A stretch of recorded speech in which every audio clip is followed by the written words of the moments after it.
Welcome back to another technical deep dive here in the debug zone.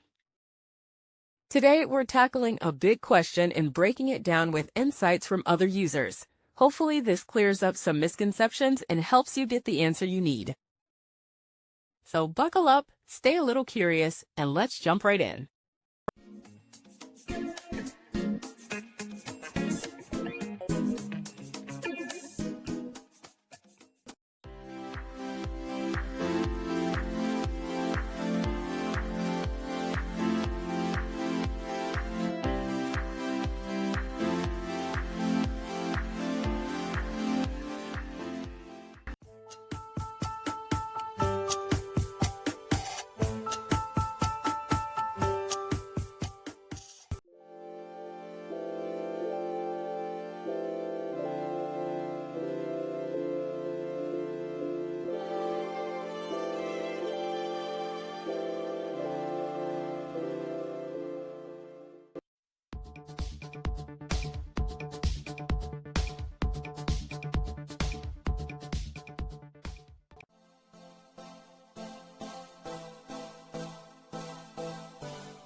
And that's a wrap.